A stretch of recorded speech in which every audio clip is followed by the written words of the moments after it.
Hello everyone, అందరూ ఎలా ఉన్నారు? నేనైతే చాలా బాగున్నాను. మీరు ఎలాగున్నారు అనేది కామెంట్స్ రూపంలో తెలపండి. ఇంకొక రెసిపీతో మీ ముందుకు వచ్చేసాను. నేను నా వెయిట్ లాస్ జర్నీలో ఎక్కువ తీసుకున్న రెసిపీ అంటే ఇదే. దీనిలో high protein and high fibre ఉంటుంది. ఇది ఖచ్చితంగా వెయిట్ లాస్ అవ్వడానికి మీకు బాగా హెల్ప్ అవుతుంది. ఎలా చేద్దామో చూసేయండి, అలాగే మీరు కూడా ట్రై చేయండి. ఈ రెసిపీ 1 పర్సన్కి చేస్తున్నా కాబట్టి తక్కువ క్వాంటిటీ వేస్తున్నాను, మీరు చూసుకొని వేయండి. ఫస్ట్ ఒక బౌల్ తీసుకోండి. ఒక 2 table spoon lobia, 2 table spoon కాలా చనా అంటే శనగలు, 2 టేబుల్ స్పూన్ మినప్పప్పు, 2 టేబుల్ స్పూన్ పెసలు, 2 టేబుల్ స్పూన్ సోయాబీన్స్, అలాగే 2 టేబుల్ స్పూన్ పచ్చిశనగపప్పు. వాటర్ పోసి ఓవర్ నైట్ సోక్ చేయండి. ఏంటి అమ్మాయి ఎప్పుడు దోశ రెసిపీస్ అంటది అనుకుంటున్నారా? నాకు దోశ అంటే చాలా ఇష్టం. సో అందుకే నా వెయిట్ లాస్ జర్నీలో ఈ హెల్దీ రెసిపీని నేను ఇంక్లూడ్ చేసుకున్నాను. నెక్స్ట్ డే మార్నింగ్ చూడండి ఎంత బాగా నానాయో.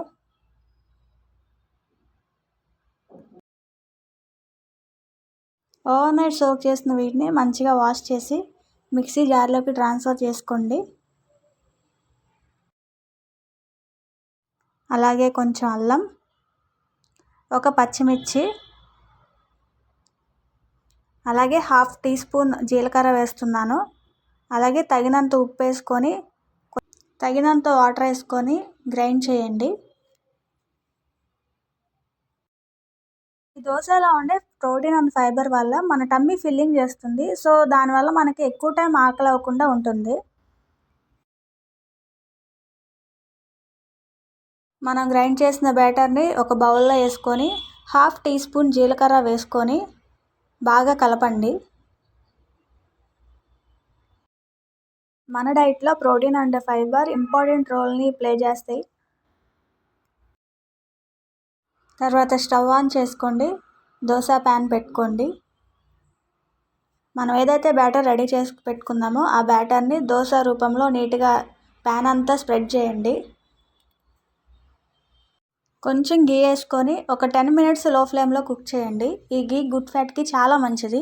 మన వెయిట్ లాస్లో గుడ్ ఫ్యాట్స్ అనేవి చాలా అవసరం. ఆఫ్టర్ 10 మినిట్స్ ఫ్లిప్ చేసుకోండి. ఇంకో 5 more మినిట్స్ లో ఫ్లేమ్లో కుక్ చేయండి. ఇక అంతే, దోశ అనేది రెడీ అయిపోయింది. ఒక ప్లేట్లో ట్రాన్స్ఫర్ చేసుకోండి.